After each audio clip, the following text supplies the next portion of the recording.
Pemirsa menyikapi video viral di media sosial yang memperlihatkan aksi konvoi sejumlah anak muda di Jalan Raya Puputan Reno Denpasar pada Sabtu 31 Mei 2025.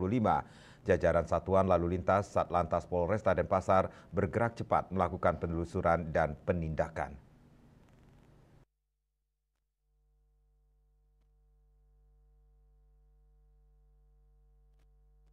Personel Satlantas berhasil mengidentifikasi salah satu kendaraan yang terekam dalam video, yakni sepeda motor jenis Honda Scoopy dengan nomor polisi DK2443 AVA.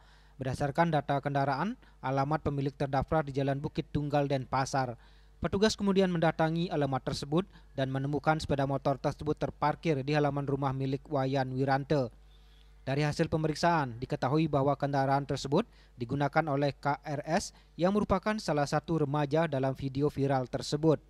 Menurut keterangan Kasih Humas Polresta Denpasar, AKP Iketut Sukadi, hasil integrasi terhadap KRS mengungkap keberadaan rekan-rekannya yang turut serta dalam aksi konvoi.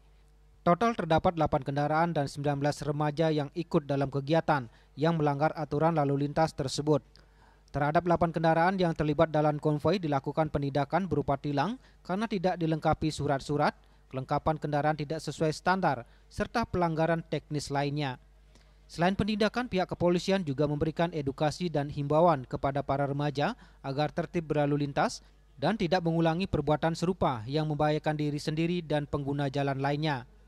Sebagai langkah lanjutan, Satlantas Polresta Denpasar akan memanggil seluruh orang tua dan pihak sekolah dari para remaja yang terlibat untuk diberikan pembinaan serta tanggung jawab bersama dalam pengawasan anak-anak.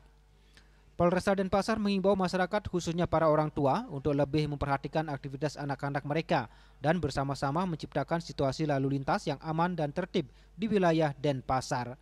Tim Liputan Bali TV.